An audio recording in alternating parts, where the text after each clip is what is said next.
welcome. So, this is the Mongol Empire and what happens if it comes in 2020. So, this is Mongol Empire I already told, and it is the biggest continuous empire in the world, and with an area of 23 million square kilometers. Yes, 23 million square kilometers. That is the second biggest empire in the world, just behind British Empire. For example, Russia Empire. Russia, which is the biggest country, has an area of just 17.3 million square kilometers. The difference, oh, it's a huge difference. So we already told. We already told that Mongol Empire has an area of 23 million square kilometers. That is the highest continuous empire. And now these are the countries which will lose all or some of their lands to the monstrosity, and that is 16% of all the land and 1 in every 4 of the population. Wow, I think this Mongol Empire is very dangerous if it comes now. Ho ho ho. And next, yes, 1.9 billion, approximately 1,900,459,300, continuous 1.9 billion. Oh, it is the most populated country in the world now. Once again, look it with your eyes. 1.9 billion. For example, China has a population of 1.4 billion.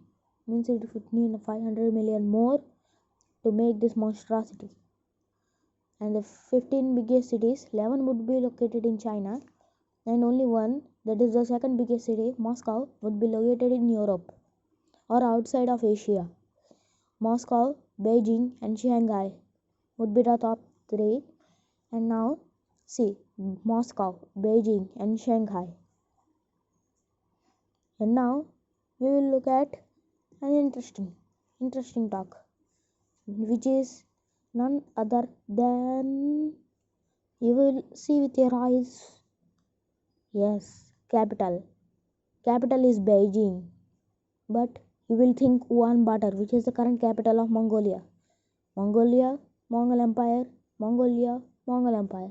So you will think Ulaanbaatar is the capital of Mongol Empire, but Ulaanbaatar is found in 1629, long after the Mongol Empire has deserted, and it has a population of only 1.3 million, and it is in the Gobi Desert, one of the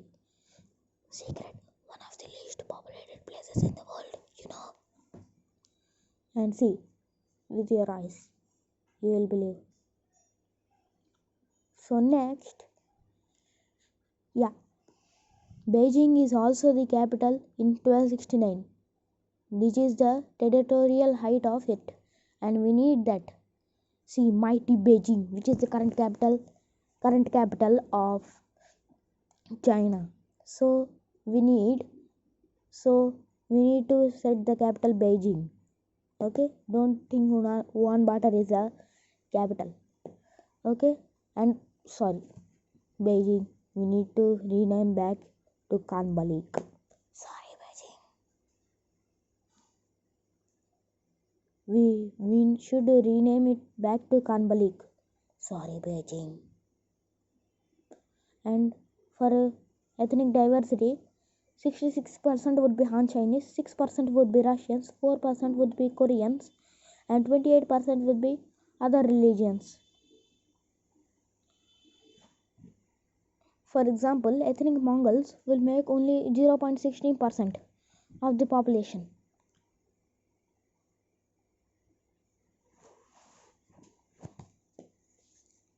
And so we will next move to religion. 58% would be ethnic Chinese, another 16% would be Buddhist, 12% would be Sunni Muslims, 4.5% would be Shia Muslims, 2.2% Catholics, and 0.8%, 2.2% Protestants, 0.8% Catholics, and 12% atheists. Whoa, 12%. I don't believe 12% atheists because China is atheist. And this would make the China world's first Muslim country, world's first atheist country, and world's third Christian country by numbers of people, and it surrounds the entire Caspian Sea. And its nominal GDP is $7.778 trillion, but it is only the second behind USA, which is $18.1 trillion. With all this land, he's only the second. But GDP per capita is very low at $9,355 per person per capita, which is the 62nd place in the world. Do you know it surrounds Caspian Sea and Baikal Lake, and you can see with your bare eyes. It's very low. And now, after saying this, I'll say about military. Ho ho! Active duty soldiers are 6,131,300 soldiers, which is the highest in the world. And now the video is completed. Hope you like it, share it, and subscribe it. Thank you. Bye.